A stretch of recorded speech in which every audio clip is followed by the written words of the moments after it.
Bonjour et bienvenue pour ce nouveau tutoriel sur Cinema 4D. Aujourd'hui on va parler de Thinking Particles. On va pas faire un effet particulier de Thinking Particles, on va juste voir des petites choses qu'on peut utiliser avec Thinking Particles qui permettent de faire des effets sympas. D'abord on va voir un effet tout simple de Thinking Particles qui nous permet de faire déjà au moins 2-3 choses différentes. Je vais donc créer dans ma scène ici, je vais avoir besoin dans Thinking Particles ici d'ajouter un groupe. Alors je vais ajouter deux groupes, je vais ajouter un qu'on va appeler alors je sais à peu près ce que je veux faire, donc on va appeler ça neige, voilà, et puis un deuxième que je vais appeler glace ou neige posée, voilà. On va changer les couleurs, celle-là on va mettre une couleur dans les oranges et celle-là on va mettre une couleur dans les bleus. Voilà, parfait. Ensuite, je vais ajouter un neutre dans ma scène, que je vais appeler émetteur TP. Et sur ce neutre, j'ajoute mon tag Expresso, ou là ma fenêtre Expresso. Donc je vais fermer tout ça, j'en ai plus besoin. Thinking Particles, voilà. Dans ce tag, cet Expresso, je fais glisser mon émetteur TP. Et je vais ajouter un P-orage et aussi un P-groupe. On va faire un émetteur Thinking Particle classique, donc ici j'ai besoin de l'alignement de l'émetteur, ici de la naissance de particules, ici la position globale et de la matrice globale. Voilà, on met tout bien comme il faut. Forcément, là, comme ça. Comme ça, parfait. Je relis tout ça. Ça c'est le truc basique de Thinking Particles. J'ai expliqué ça déjà dans plusieurs tutoriels, je l'ai réexpliqué aussi la dernière fois. Donc là on a créé un émetteur de particules basique, enfin Thinking Particle, un émetteur de particules tout simple. Je sélectionne mon P-orage pour définir en fait ces paramètres, parce que là c'est juste un petit rond comme ça. Je vais changer la durée de vie, on va mettre 200 frames. Histoire de voir quelque chose. Ici je vais mettre ça 20 degrés, 20 degrés. Ici on va mettre 400 et 400. Voilà, ce qui nous permet de faire quelque chose d'assez grand normalement. On va voir ça tout de suite. Oui. Ici dans le P-groupe, il faut que j'indique que c'est le groupe neige. Voilà. Ça je mets ça de côté. J'ai besoin aussi d'un P-conduit, que j'indique aussi le groupe neige, donc j'en mets le même, neige. Je vais ajouter aussi un petit effet P-bulle, que je relis ici. Ça c'est les trucs très basiques. Je vous conseille, si vous ne suivez pas ici, je vous conseille d'aller voir les autres tutos que j'ai fait sur Thinking Particles où j'explique tout ça. Une amplitude de 30, voilà. L'émetteur de particules, je vais le faire tourner de 90 degrés. Alors, de manière à ce qu'il pointe vers le bas. Voilà. Et on va le mettre un petit peu plus haut dans la scène, donc je vais le relever un petit peu. On va le mettre à peu près ici. Voilà, c'est parfait. Donc là, il faut actualiser pour voir le changement. Donc là, on a des particules qui tombent. Je vais les faire plus lentes. Donc je sélectionne le P-orage. Dans vitesse, on va baisser ça à 50. Et durée de vie, je vais augmenter ça à 400. Et là, je vais augmenter aussi ça à, on va mettre 750. 750, histoire d'y voir quelque chose. Donc là, normalement, j'ai des particules qui tombent comme de la neige. Tout bêtement. Maintenant, imaginons que j'aimerais que ces particules se déposent sur quelque chose. Sur le sol. Passer de la neige à la neige posée. Donc, il faut changer les particules de groupe. Ici, c'est de la neige qui tombe. Donc, c'est le groupe neige. On a bien créé ici un groupe neige. Et ici, neige posée.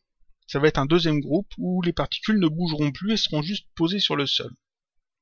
Alors ici je le montre avec un système où on peut parler de neige parce que c'est plus clair à présenter, mais ça pourrait être de la fumée et des cendres, ça pourrait être de la pluie et de l'eau, ça pourrait être différents effets magiques, par exemple de la lumière, et puis qui se pose et qui fait peut-être des impacts ou des choses comme ça.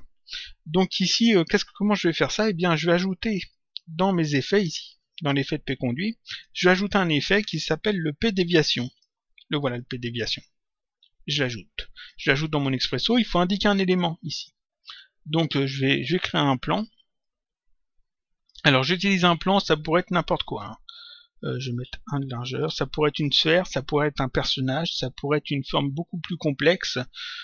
Ici je prends un plan parce que c'est plus basique, c'est plus simple, voilà, à gérer. Le plan je le rends éditable avec la touche C ou avec cette icône. Voilà, comme ça ici j'ai un tag UVW qui est ajouté et le plan est un objet polygonal. Et ici, le P déviation, c'est indiqué none, c'est-à-dire qu'il n'y a pas d'élément de défini dedans, il faut que j'en indique un. Donc on peut soit cliquer sur le P déviation et l'indiquer ici dans objet, soit faire glisser sur le P déviation notre objet. Ce que je vais faire, donc je prends le plan ici, je fais un clic déplacé sur le P déviation et ici c'est indiqué plan. Ici c'est indiqué plan également. Pour que la forme du plan soit prise en compte par le P déviation, ici dans type de déflecteur, je vais choisir objet. Comme ça, c'est bien l'objet ici qui est utilisé comme objet de déviation.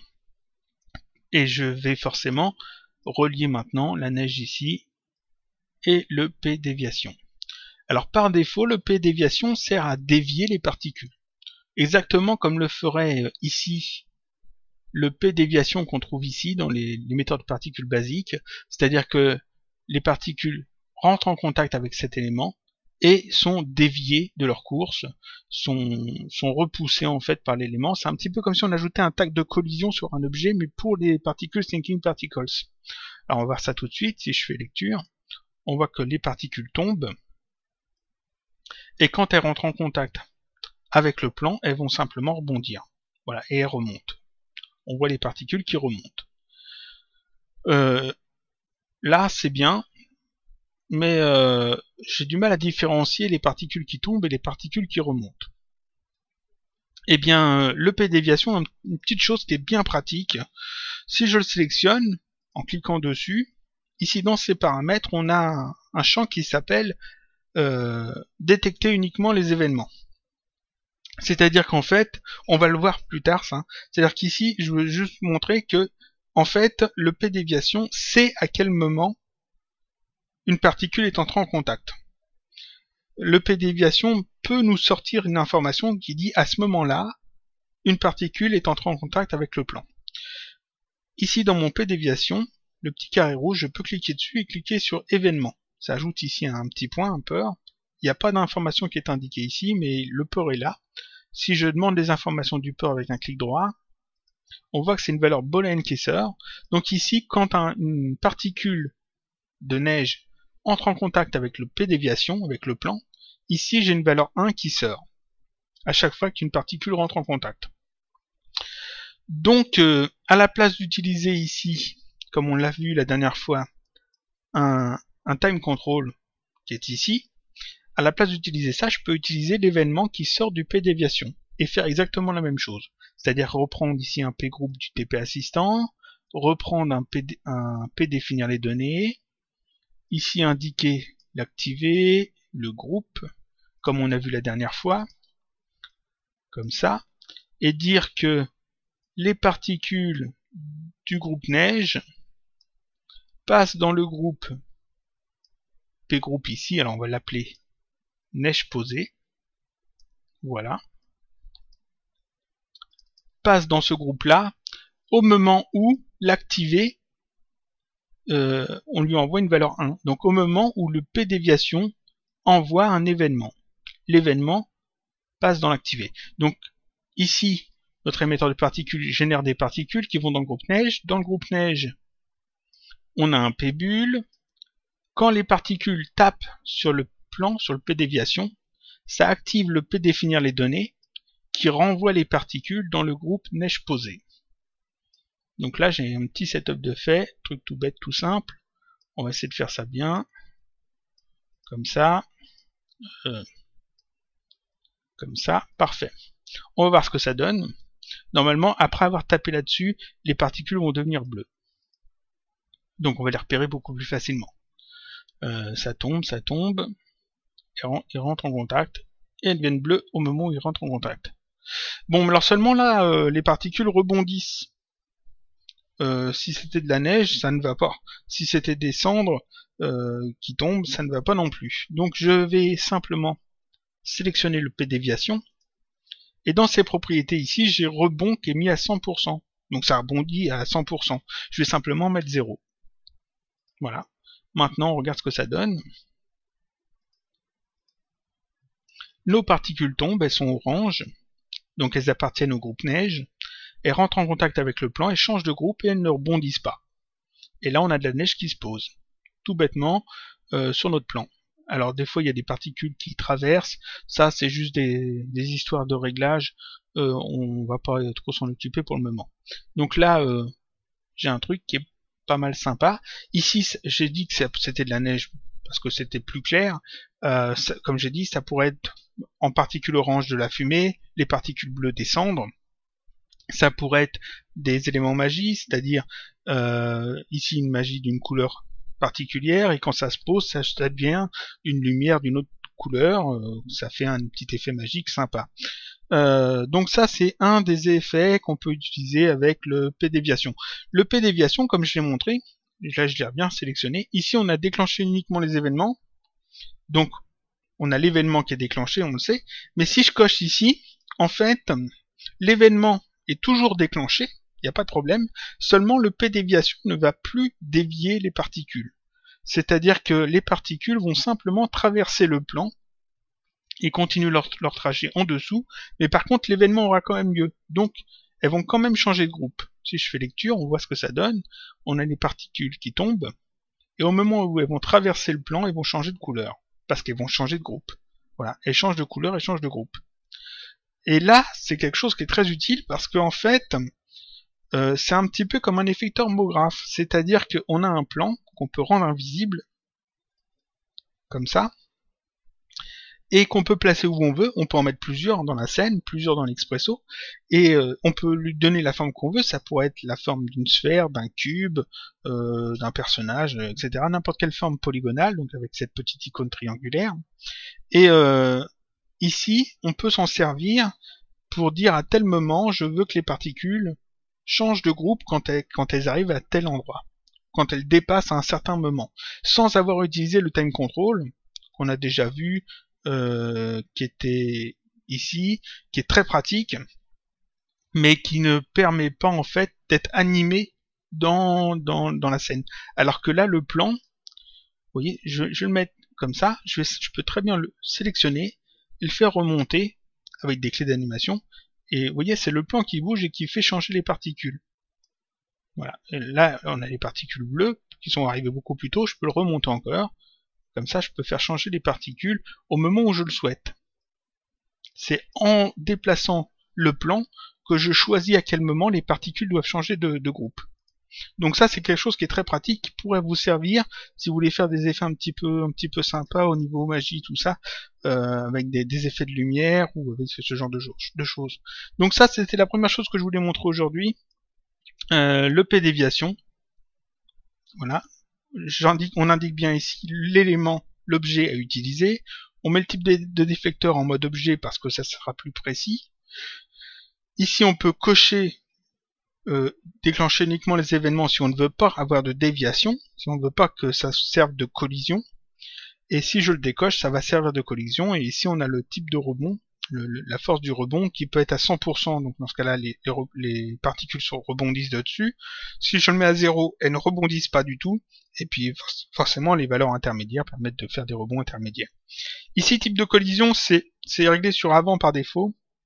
Si vous mettez arrière, c'est seulement de l'autre côté du plan que ça aura un effet, et si vous mettez avant et arrière, voilà, avant et arrière, les particules rebondiront quel que soit le côté où elles vont venir entrer en contact avec l'élément. C'est-à-dire que ici, si les particules tombent dessus de ce côté-là, elles vont rebondir, et si je les envoyais du dessous vers le plan et rebondirait aussi. Alors que si je mets seulement avant, ça va rebondir seulement d'un côté. Et de l'autre côté, ça va simplement traverser. Après, tous les autres petits réglages, là, ça parle d'eux-mêmes. Hein, la friction, le chaos, c'est de la turbulence, etc. La vélocité, là, c'est la vitesse, etc., etc. Donc ça, c'était la première chose. Maintenant, on va voir autre chose. Donc, je vais retirer le plan. Ici, je vais changer des choses. On va retirer ça, on va retirer ça. On va retirer tout ça. Je garde juste ça en fait. Ici, on va voir un autre générateur de particules. J'en ai déjà parlé aussi dans d'autres tutoriels, mais là, on va voir une petite chose en plus. C'est l'onde de matière. Ici, onde de matière. Alors, je vais par contre remettre tout à 0 ici. Faire ça comme ça. Voilà. J'ajoute l'onde de matière dans ma scène. L'onde de matière est un émetteur de particules qui n'a pas besoin ici qu'on lui indique un neutre pour lui dire où se placer. Parce qu'en fait, l'onde de matière, dans ses propriétés, on lui indique un objet qui servira à émettre des particules. Donc j'ai simplement ici une essence de particules que j'ai besoin de rattacher ici à mon P-groupe. Je vais renommer ça par contre, parce que là je parle plus de neige. On va appeler ça orange. Et l'autre on va l'appeler bleu. Voilà. Orange, orange, et puis c'est bon. Donc ici je sélectionne l'onde de matière, je clique dessus, et là dans ces paramètres, j'ai besoin d'indiquer un objet. Et c'est cet objet-là, l'objet que je vais indiquer ici, qui sera un objet polygonal, qui va émettre des particules. Alors par exemple, je pourrais prendre une sphère, je pourrais prendre un cube, je pourrais prendre n'importe quel objet que je veux. Ici on va faire un texte. Voilà, un texte c'est très bien. Donc je vais prendre un texte, et puis on va le laisser comme ça. On va se rapprocher un petit peu du texte. Voilà. Je vais lui donner une forme, donc une extrusion nord, je le mets dedans. Voilà. Je vais rendre ça éditable avec la touche C, et je vais seulement garder un des couvercles là. Le couvercle avant, donc celui-là je l'efface, ça je le sors ici, et l'extrusion nord je l'efface. Et ça je vais l'appeler texte. Donc là j'ai juste un texte en 2D, il n'y a pas d'épaisseur du tout, c'est juste du texte tout bête. Voilà. Comme je fais ça, c'est juste du texte sans épaisseur. Je vais dans mon Expresso, je sélectionne l'onde de matière, et ici dans Objet, je vais indiquer le texte. Voilà. Alors, chose importante, ici, il lui faut un tag UVW, donc je vais ajouter une texture dessus. Je fais un clic droit sur la texture et je fais générer des coordonnées UVW. Ça m'ajoute ce petit tag là qui est très important ici pour ce qu'on va faire, enfin qui est utile. Ça, je peux le retirer maintenant la texture. J'ai besoin des coordonnées UVW pour que ça fonctionne, sinon ça ne marchera pas bien. Donc ici l'onde de matière, j'ai bien indiqué le texte, ça va dans le P groupe orange, et ici j'ai un P conduit. Ici si je fais lecture, on peut voir que le texte génère des particules. Parce que c'est l'effet du P onde de matière, on lui indique un objet polygonal, et il se sert des polygones de cet objet pour émettre des particules. Donc on n'a pas besoin d'indiquer un neutre, ça marche comme ça. Ça c'est super pratique pour faire pas mal d'effets. Parce que en fait ici, je pourrais très bien rendre le texte invisible. Je pourrais très bien dire que l'onde de matière, je veux qu'il émette beaucoup de particules, mais qu'elle dure pas longtemps. Elle dure que 5 frames. Et par contre, je vais lui demander de m'en émettre. Alors on va mettre ici peut-être 10, en plus 20. Voilà, 20. On commence à lire un petit peu le texte. 30. Voilà, on peut même mettre pas trop, 50. Là on a du texte en particules. On peut ici demander que la durée de vie soit encore plus courte, 2. Et puis ici on peut carrément mettre beaucoup de particules, et là on a un texte qui scintille seulement avec des particules. Par exemple on va en mettre un petit peu moins, on va essayer de trouver un réglage qui correspond.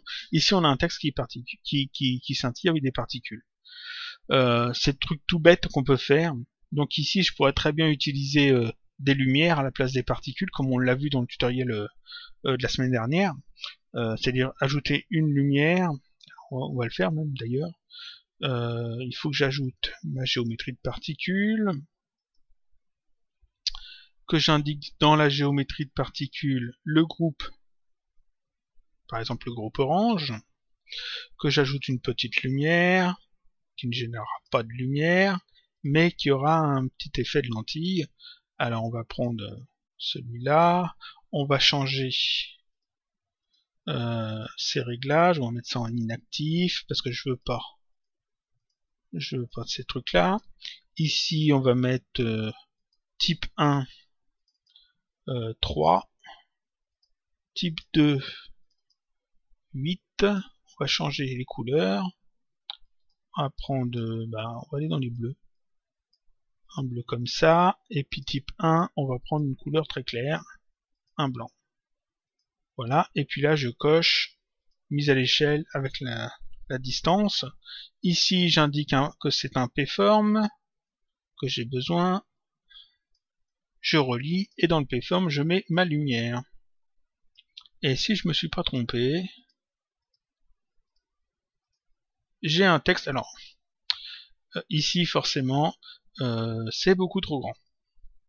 On va voir, pour régler un petit peu ça, mise à l'échelle 50. Faut que je relance. C'est un petit peu mieux. Mise à l'échelle, on va mettre 20. Parce que je vous rappelle que ça s'ajoute.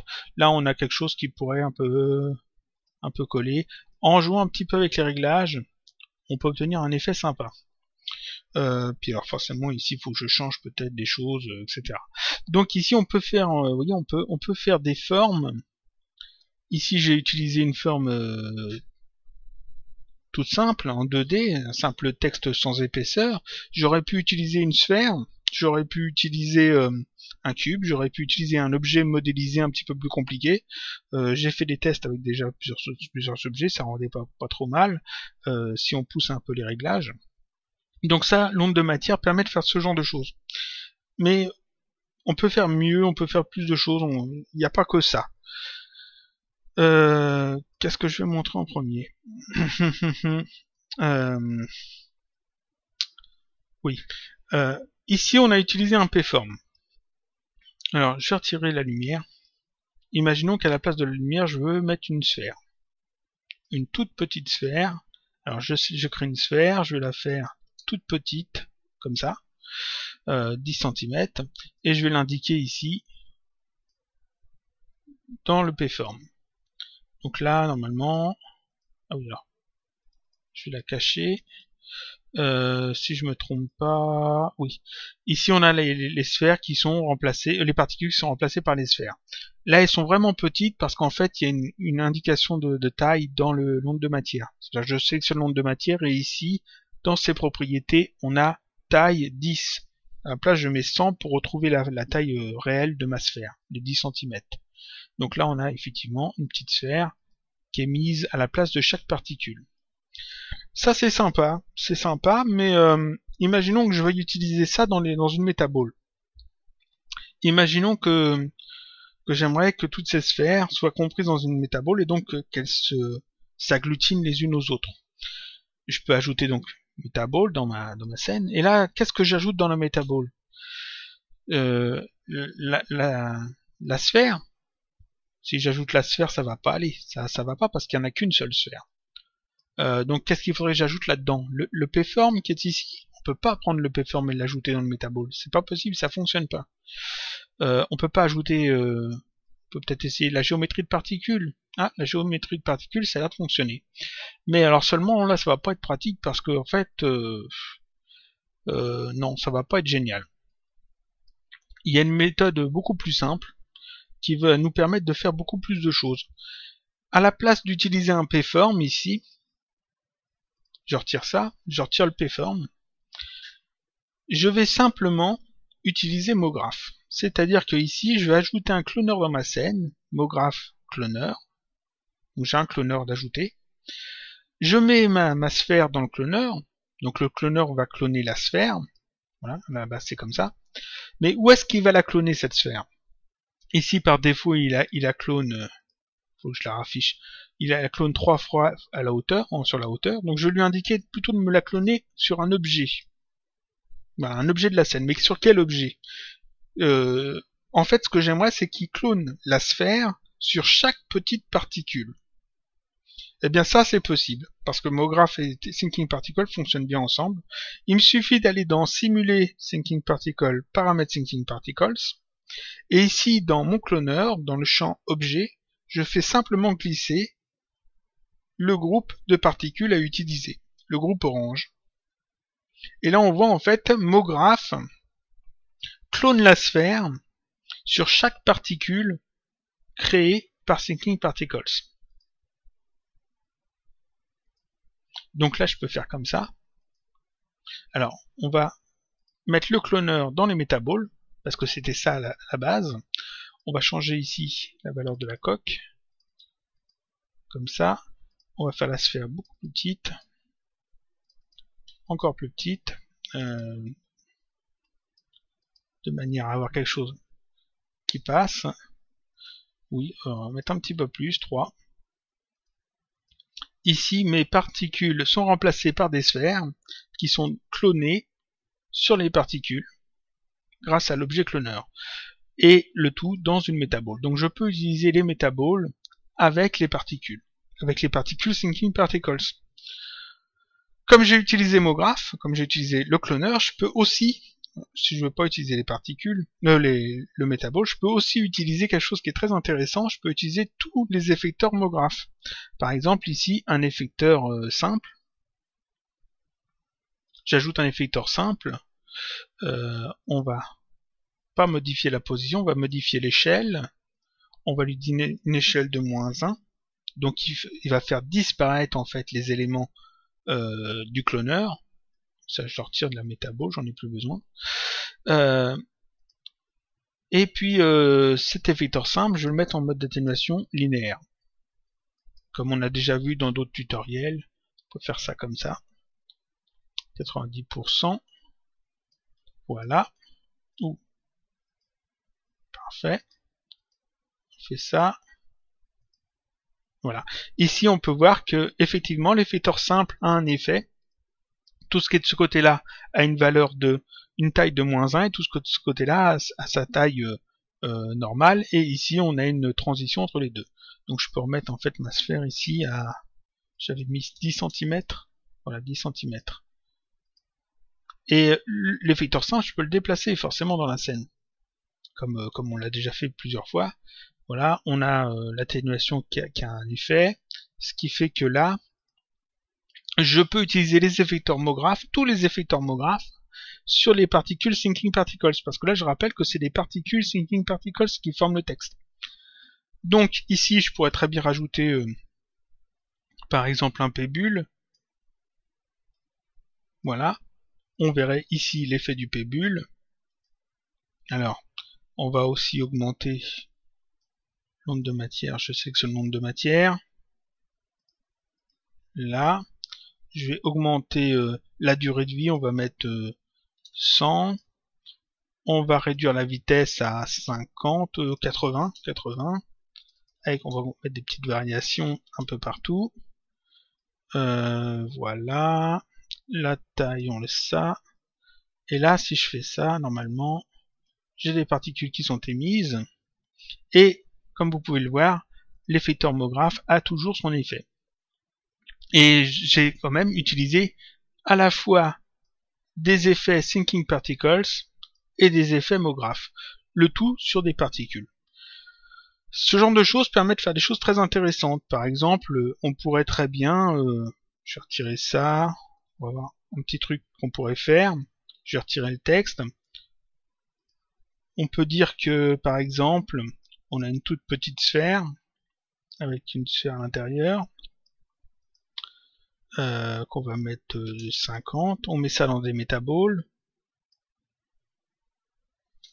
Ces deux éléments-là dans les métaballs. Voilà. Ça, c'est un effet que vous pouvez retrouver sur un tutoriel anglais qui est passé sur sur une chaîne Vimeo Best Cinema 4D Tutoriel. Un truc un peu comme ça. Il faisait un truc comme ça et puis il ajoute un émetteur de particules basique pour émettre des particules. Nous ici, on va faire à peu près la même chose, mais en utilisant Thinking Particles. C'est-à-dire que ici, je fais ça, et la sphère qui est à l'intérieur, la sphère 1, je la rends éditable. Je vais forcément, on va plutôt, voyons, on va plutôt utiliser une autre sphère. On va rajouter une autre sphère, toute petite, 20. Voilà, que je vais rendre éditable, qui est bien au centre. Et c'est cette petite sphère ici qui va me servir pour émettre des particules. Voilà. Ensuite, j'ai besoin, comme je viens de montrer, MoGraph d'un cloneur. Alors, moins de particules par contre, parce que là, il y en a vraiment beaucoup. Taux par image 10. Ça devrait suffire. Donc ici, on va mettre encore une sphère. Pas de raison. Dans le cloneur. Une sphère toute petite. Voilà. Le cloneur en mode objet. Et comme objet, les particules orange. Et le cloneur dans la métaball. Alors, les sphères plus petites. Encore plus petites. Voilà. Voyons ce que ça donne. Voilà. Ici, on a les particules qui sont en fait des petites sphères qui s'extraient en fait de la forme principale. Truc tout bête. On va diminuer en fait ici encore le nombre de sphères, le nombre de particules. Voyons ce que ça donne. Voilà. On peut aussi ajouter sur notre cloneur un effecteur, par exemple randomisation, pour donner un petit peu plus de hasard. Randomisation sur la taille des sphères. 0.5. Ah, 0.5. Comme ça, il y aura des petites sphères et des grandes sphères.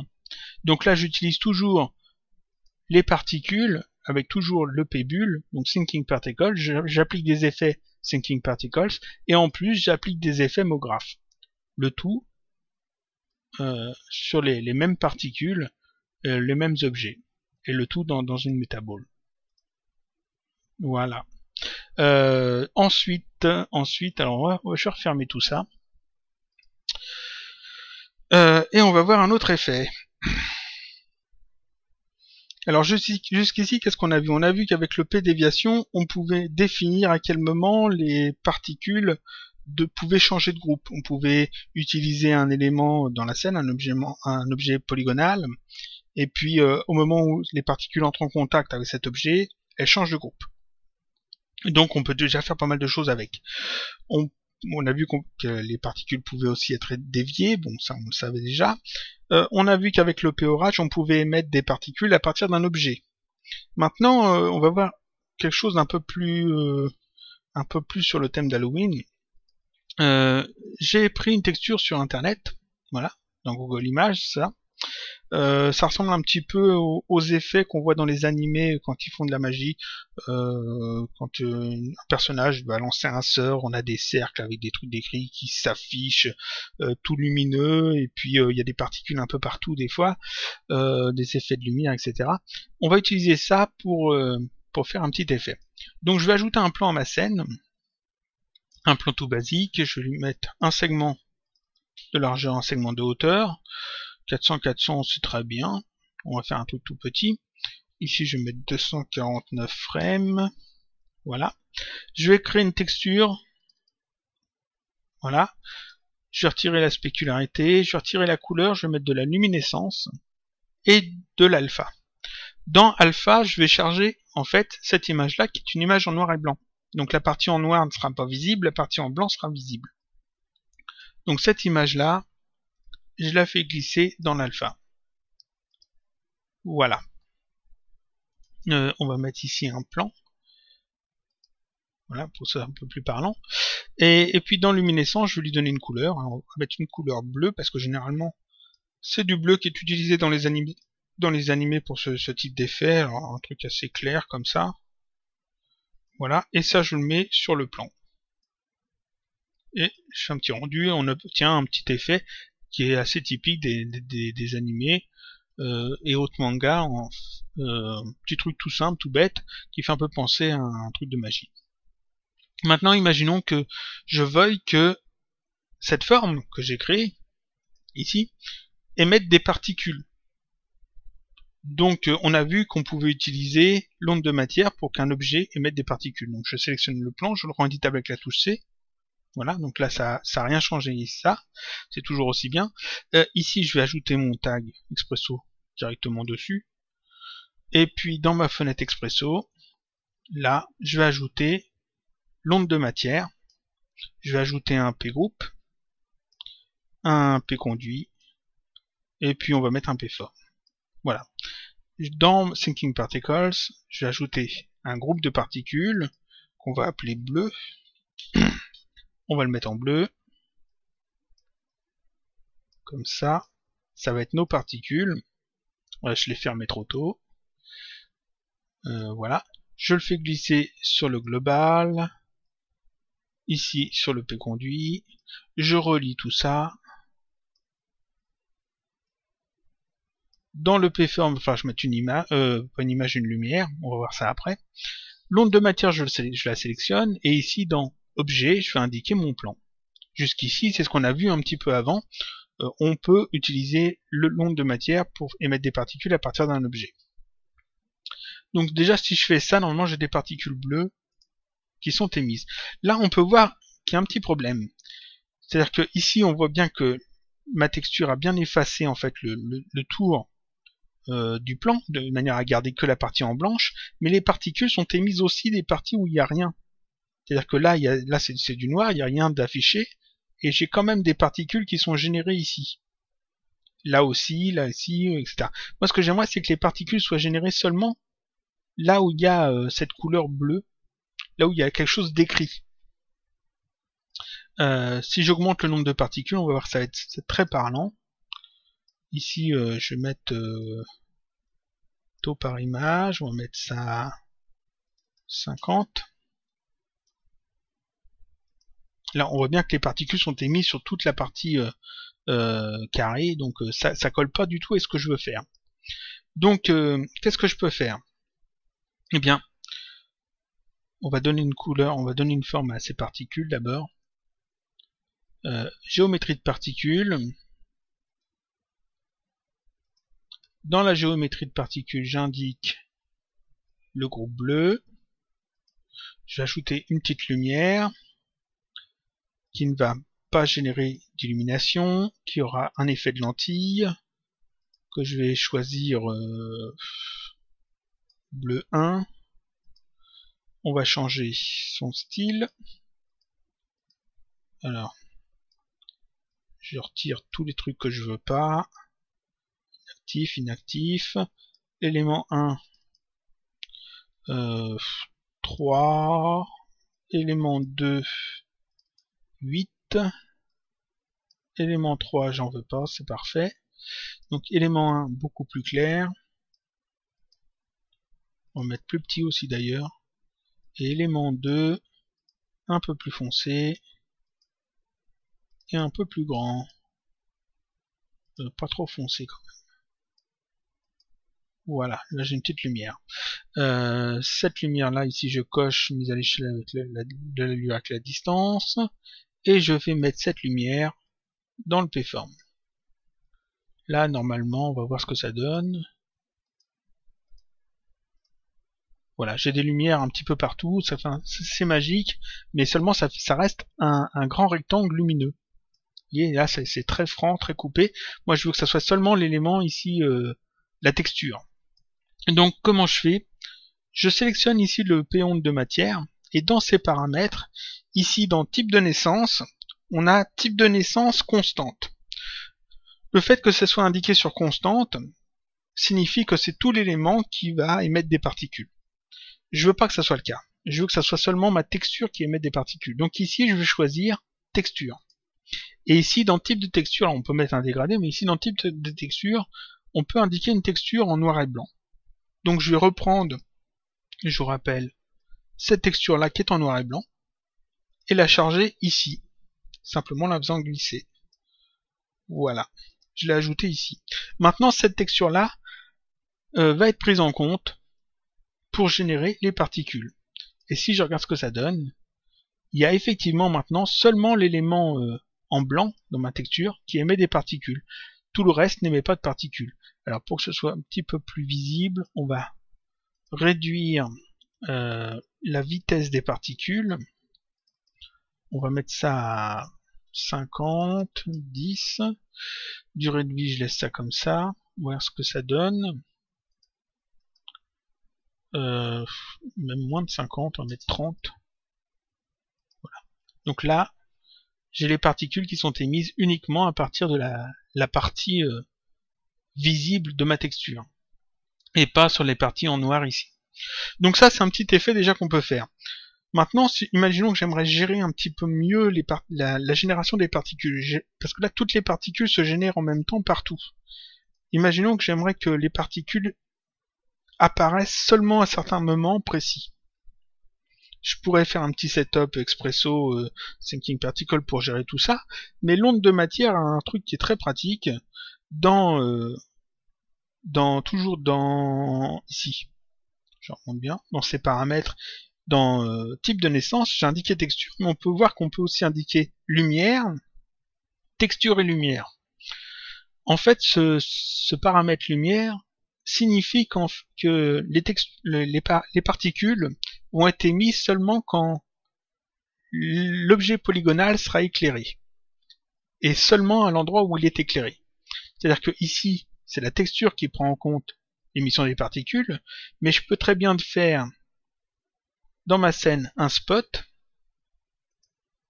que je vais mettre à l'horizontale, 90 degrés. Voilà, je vais le remonter un peu. Alors, essayer de cadrer tout pour que ça soit clair. Voilà. Donc là, le spot éclaire en fait toute ma scène. Je reprends les paramètres de l'onde de matière. Ici, dans lumière, vous voyez, dans les paramètres, ici on a lumière, j'indique la lumière que je viens de créer, le spot. Et ici, dans type de naissance, à la place de texture, je mets texture et lumière. Et maintenant, en fait, si je déplace le spot ici sur le côté, et que je fais lecture, aucune particule n'est émise. Parce que là, l'élément n'est pas éclairé par le spot. Si maintenant je déplace le spot pour qu'il éclaire mon objet, les particules sont émises. Sont émises seulement là où c'est éclairé. Vous voyez, si je fais ça, c'est seulement ici où c'est éclairé. Alors là, la lumière, par contre, je vais la cacher parce qu'elle va gêner. Voilà. Seulement là où c'est éclairé, les particules sont émises. Et donc en déplaçant, je peux déplacer ça comme je veux. Je peux très bien le mettre ici. Ça émet les particules ici. Si je le déplace comme ça va émettre les particules de ce côté-là. Je peux changer en fait son rayon pour que ça émette des particules sur une zone plus petite, ou au contraire augmenter son rayon, son cône de diffusion, voilà, pour émettre des particules sur une zone plus grande. On peut faire ça, comme ça émet que des particules dans le cône éclairé par le spot. Et donc comme ça, je peux gérer en fait où je veux que les particules soient émises à quel moment. Je peux forcément mettre des clés d'animation sur le spot. Je peux très bien le faire plus petit comme ça. Je vais mettre stop. Je dis qu'à la frame 0, il se trouve là. Et à la frame 249, le spot se trouve là. Et comme je fais lecture, en fait, il se déplace et les particules sont émises en même temps. Seulement là où c'est éclairé. Ça, c'est pour ici je reviens sur les paramètres de l'onde de matière, ça c'est pour la type de naissance. J'ai mis texture et lumière, mais vous voyez qu'on peut aussi changer les autres choses. Ici, je peux aussi indiquer à la place de constante texture et lumière. Je peux aussi le faire dans la vitesse. On peut gérer la vitesse en fonction de l'éclairage ou d'une texture. Pareil pour la taille des particules et pour la distance ici aussi. Donc là, on a vu que l'onde de matière pouvait nous servir à faire des effets plutôt sympas. On peut faire pas mal de choses, on peut vraiment gérer les particules. Donc qu'est-ce qu'on a vu aujourd'hui? On a vu que le P-déviation nous permettait de contrôler à quel moment changer les particules de groupe, par exemple, ou leur appliquer un effet grâce à une gestion des événements. On a vu qu'on pouvait utiliser à la place d'un P-form, utiliser le clonormographe pour mettre des éléments sur les particules, et donc utiliser à la fois les effets Thinking Particles et les effets nomographes, donc tous les effets tomographes, y compris, je rappelle, ici l'effecteur spleen, qui permet par exemple, qui va permettre de déplacer en fait les éléments des particules vers une spleen. Donc on peut écrire quelque chose avec nos particules. Enfin, dans le même genre. On a aussi le randomisation, le délai, et puis forcément les trucs de script, mais ça j'en ai pas encore parlé. Le cible, j'en ai pas encore parlé, je crois, du cible. L'audio, l'effecteur audio, très bien, qui permet de faire aussi des effets sympas. On a vu que ça permettait aussi d'utiliser nos particules dans une métabole, ce qui est plutôt chouette aussi parce que ça permet de faire des trucs sympas. Et là on a vu qu'on pouvait utiliser les textures et les lumières avec l'onde de matière pour générer des particules au moment où on le souhaite et vraiment les contrôler comme on veut. Donc voilà, c'est tout pour aujourd'hui. Je pense que c'est un petit peu fouillis, mais ça passe quand même, je pense. La prochaine fois, on fera sans doute de la modélisation. Ça sera sûrement le dernier sur le thème d'Halloween. Après, on reviendra un petit peu sur la science-fiction, voir quelques effets. Et puis ensuite, j'essaierai de caser des tutoriels sur un peu tous les sujets ici et là. Donc c'est tout pour aujourd'hui, je vous dis à la semaine prochaine pour un nouveau tutoriel, toujours sur Cinema 4D.